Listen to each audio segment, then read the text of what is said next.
Courtney Button. And I'm Lisa Button. I'm Courtney's mama. And we are here in the kitchen at Sycamore Creek Family Ranch in Branson, Missouri, and we are gonna bring you a fun Mother's Day recipe today. We're excited you all could join us, and I just want to give you a little backdrop on why we're doing this today. We had a Mother's Day event planned, and we were gonna invite you guys out to the ranch, but COVID-19 had another plan for us, so we are doing this instead. We felt like we just wanted to do something, so it's kind of a stretch for us. We've never done this before. We are not professional chefs and bakers, so we're just gonna have we're gonna have some fun today and hope you enjoy this time. And we want it to be something that mothers and daughters can do together. So moms, go grab your daughter, daughters, go get your moms and gather in the kitchen, and it'll be a fun time. I'm gonna talk y'all through really quick to get us started what specific ingredients you'll need for this recipe. And we went ahead and pre-measured everything out just so it's a little bit quicker for the video, the purpose of the video, but I'm gonna talk you through kind of what we have. First of all, you need 2 cups of all-purpose flour that's spooned and leveled.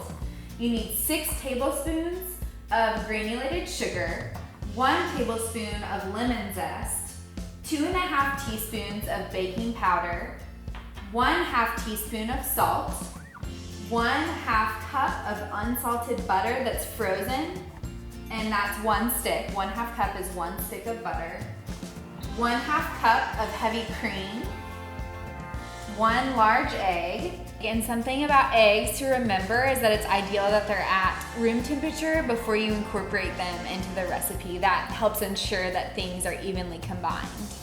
1½ teaspoons of pure vanilla extract, 1 heaping cup of frozen or fresh blueberries. It doesn't matter what type you have. If you do use frozen blueberries, do not thaw them first. Go ahead and use them frozen. We have fresh blueberries today.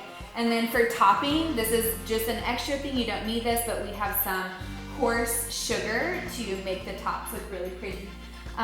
We also need 1 cup of confectioners sugar, also known as powdered sugar, and then 3 tablespoons of fresh lemon juice, and that equates to about 1 large size lemon. All right, y'all, I just wanted to do a quick plug for Sally's Baking Addiction. She is like one of my baking icons. I love her so much. Her recipes are phenomenal. She has a blog online as well as several cookbooks, and this specific recipe we did obtain from her website, from her blog, and sallysbakingaddiction.com. Go check her out. She's, again, phenomenal and just amazing. And we love Sally's Baking Addiction in our family because this girl cooks a lot from that cookbook, and we get to enjoy what she's baked, and it's very, very good. Sally, call me. I would love to be your protege someday. So for this recipe, the utensils you're going to need are measuring cups, measuring spoons, pastry brush, juicer, and we like this one because it lets the juice come out, but all those ugly seeds stay inside. You'll also need a pastry cutter, a zester, and this is actually a microplane and it works great. And you're also going to need a grater. All right, let's jump right in. We're gonna start by mixing all our dry ingredients and combining them together into one bowl. So we'll start with the flour. And then we're gonna take our sugar and dump that in with the flour. We're gonna take our baking powder and dump that in. And then after that, we have our salt. We're gonna do that, and then we're gonna whisk all of these together. And Mom, while I'm doing this, I'm going to have you, if you would, grate our butter, and I'm going to zest our lemon while she is doing that. Okay. Oh, it smells so good.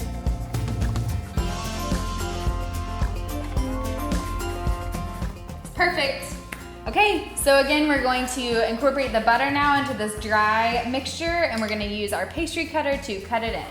Okay, so we're just gonna dump this in and get it all in there.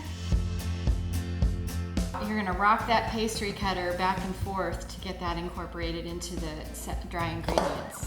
One thing for this step that we want to remember is that we want this mixture to almost look like the butter is down into like pea-size little pellets, if you will. So pea-size is what we're looking for here. That's a rough estimate, just do the best that you can. So once she's finished cutting this butter into the dry ingredients, we're gonna pop this bowl into the freezer for a little bit while we incorporate our wet ingredients so that the butter kind of holds its shape.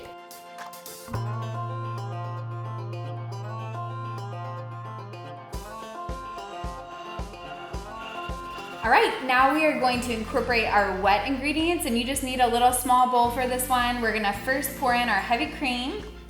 Yum, yum, we need that. And then we have 1 large egg. I'm gonna pour that in. And then we have our vanilla extract. Dump that in. And then whisk it all together. Just like that. And now we are going to take this, and I'm actually gonna grab that bowl that we just put in the freezer and bring it back out. Way to go, thank you. We're gonna dump this wet mixture into the dry mixture and then stir it together until everything appears to be just slightly moistened. I'm loving the idea of cream and vanilla together. That is going to taste delicious with this recipe. Ideally, you use pure vanilla extract. It does enhance the flavor some, but it's not necessary. If you have imitation vanilla, that works as well. All right, now we are going to stir together the wet ingredients into the dry ingredients until everything appears to be slightly moistened. All right, I'm gonna pour in the blueberries now. So because blueberries have a tendency to squish and you know, the juice runs everywhere, would it be better to stir this with our hands than with the spoon? It's up to you. You can use your hands, yeah. Okay, I think I'm going to use my hands because I feel like I want to protect the blueberries as much as I can. And we're actually going to, in a moment, we're gonna make a mess. In a moment, we're going to dump this out onto the counter so we can also kind of finish incorporating it once it's on the counter. Yeah, this is gonna work better, I think, just using your hands because you will not be wounding the blueberries quite as much as you would with a spoon. All right, so now we are going to start working together our scones and making one disc. So the recipe says, and I'm gonna let you do this, Mom, okay, since you're doing a great job already. My hands are already dirty. And we love the mess, so don't be afraid to get your hands dirty in there. If you have rings, you might take them off, but just get dirty, it's fun. So the first thing we're gonna do is dump a little bit of flour out onto the counter. Make sure your surface is pretty clean. I'm gonna just smooth that out, and then I'm gonna let you go ahead and cover your hands in flour as well. Okay. And then we'll just dump the whole dough mixture right out onto the counter. Yep, perfect. And I still have to. A couple little things to remember. If your dough feels too sticky, you can add a little bit more flour to the dough. If it feels too dry, you can add a little bit more heavy cream to the dough, and that will make it good. But it, honestly, right now, like this texture looks really good to me. And we have some flour on the counter, so that'll be. So let me ask you a question. What's the best way to shape it into a disc? Just pressing it, using a rolling pin? What do you think? I think just using your hands is perfect. This isn't necessarily like a pie dough where you need it to be super thin. Using a rolling pin, hands is great. All right, we are going for about an 8-inch disc that's maybe like 1.5 inches thick to 2 inches thick is my guess. That's actually not in the ingredients at all, but 8-inch disc, whatever the thickness is good, but you do want them to be a little bit thick. Yeah. And it doesn't have to be perfect. Look at this. It's not. It's just fun. So just make your disc and you're ready to go. Okay, we are almost finished, y'all. You're doing a great job. So proud of you for the work you've done. This is not necessarily the easiest recipe, but we hope that you're having fun together. All right, so we have our 8-inch disc now. We're gonna cut it into 8 even wedges, as even as you can. I'm gonna let my mom take that over. So the best way for me to cut this and make it even, because I like things to be even and equal so people aren't fighting over the fact that they got a bigger piece and someone else didn't, is just to cut things in half and then cut the halves in half. And then from there, you cut the quadrants in half, and it just makes it easier. Okay, we're gonna want a 13x9 baking sheet for this next step to bake them in the oven. And I was just gonna show y'all, you can either use a silicone baking mat, these are great, or you can use parchment paper. We're gonna go ahead and use parchment paper today. This is crucial just to make sure that it doesn't stick to the bottom. Yeah, please use this if you have it, either of them on hand, and then we'll just put them on the pan.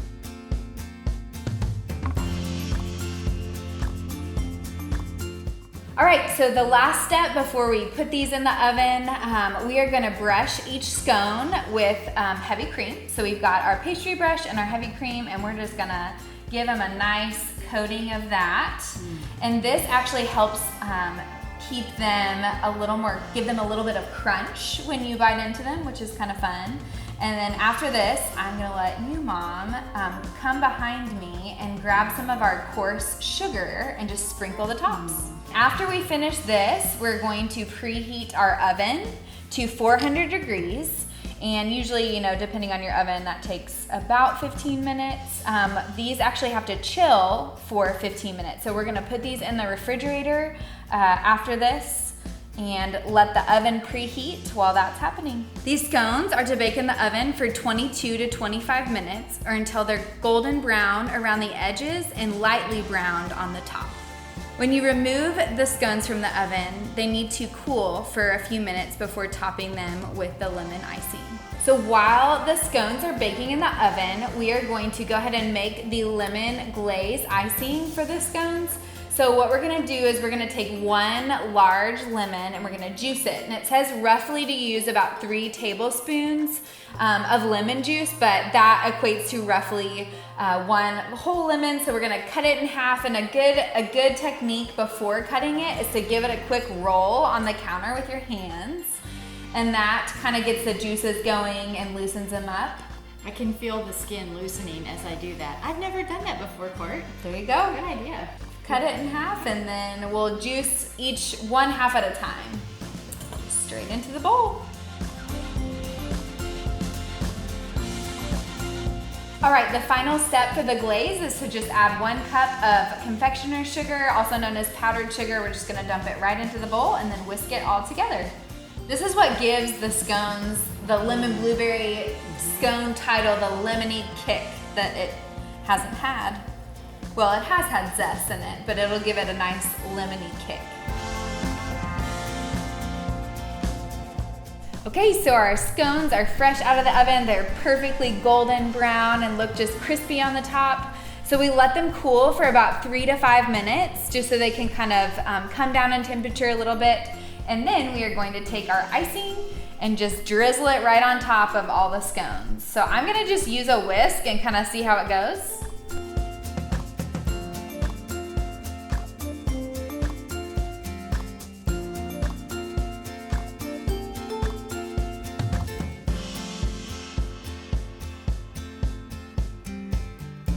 Thanks for joining us. Hope you had a great time today. We sure did. Happy Mother's Day. Let's dig into this deliciousness. Yes.